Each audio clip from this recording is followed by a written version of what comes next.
आपकी बेटी को मैं अपने घर की बहू बनाने के लिए तैयार हूँ, लेकिन मेरी एक शर्त है। शर्त? कैसी शर्त? देखिए भाई साहब, मैं चाहती हूँ मेरी बहू उसको घर के सारे काम आते हो। बुरा ना माने तो अगर बिटिया थोड़ा सलाद या फ्रूट सब्जी ये सब कुछ थोड़ा बहुत काट के बता दे तो अच्छा हो जाएगा।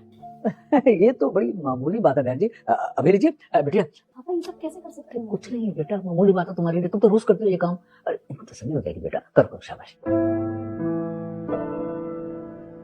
ये सब मैं इसलिए करने के लिए कह रही हूँ, हमारे पड़ोस में भी 3 महीने पहले ही शादी हुई थी।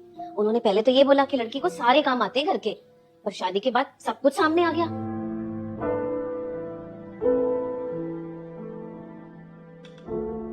चलो ये तो हो गई घर के काम की बात, अब आते हैं मुद्दे पे। मतलब मैं समझा नहीं बहन जी। दहेज? दहेज? पापा हमें कोई दहेज नहीं देना इनको। कोई बात नहीं बेटा, चुप रहो, मैं सब देख लूंगा, घबराओ मत। मम्मी, दहेज क्यों लेना? तू चुप कर, तुझे लड़की पसंद है ना, तुझे क्या पता दुनियादारी का। मैं सब जानती हूँ, ये आगे तेरी जिंदगी का सवाल है। चुप कर जा तू। ठीक है आंटी जी, हम लोग आप लोगों को दहेज देने को रेडी हैं। इनफैक्ट जितना दहेज आप लोग बोल रहे हैं उससे डबल दहेज देंगे आप लोगों को। लेकिन अब जैसी उम्मीदें आप लोगों को मुझसे थी कि मुझे घर के सारे काम आने चाहिए, वैसे ही उम्मीद मुझे अपने हस्बैंड से भी है कि इनको भी घर के सारे काम आने चाहिए। एक मिनट, मेरा बेटा क्यों करेगा सारे काम?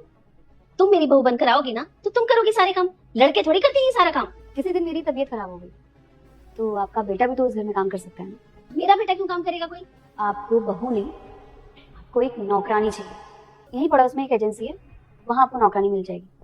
आप दिल से सोच के बताइए आंटी जी, अगर मेरी जगह आपकी बेटी होती तो क्या आप ये सब अपनी बेटी को भी बोलते? नहीं बेटा, मैं अपनी बेटी को ये कभी नहीं बोलती। बेटा तूने आज मेरी आंखें खोल दी, मैंने तो कभी ऐसा सोचा ही नहीं था। क्या करे बेटा, हमारा समाज ही ऐसा है, तो शायद मैं भी समाज जैसी बन गई। मैंने भी वही चीजें सोची जो हर कोई सोचता है। शायद मेरी सोच ही गलत थी, मुझे माफ कर देना बेटा। कोई बात नहीं आंटी जी, आप मुझसे माफी मत मांगिए क्योंकि बहुत बड़ी है मुझसे। मैं बस आपको यही बोलूंगी कि आपको अपनी सोच बदलने की जरूरत है, क्योंकि अगर हम अपनी सोच नहीं बदलेंगे तो इस सोसाइटी की सोच कैसे चेंज होगी। हाँ मम्मी, हमें सोच बदलने की जरूरत है। अगर हम अपनी सोच बदलेंगे तभी तो हमारा समाज बदलेगा, वरना तो ये चीजें चलती आएगी। ऐसे भी मैं दहेज का करना क्या, हमारे पास सारी चीजें हैं। मुझे तो एक ऐसी लड़की से शादी करनी है जो मेरी मम्मी पापा का ख्याल रख सके, उनकी सेवा कर सके।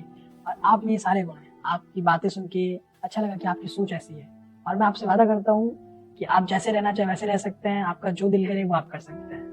हाँ बेटा, भाई साहब आप किसी भी बात की चिंता मत करना।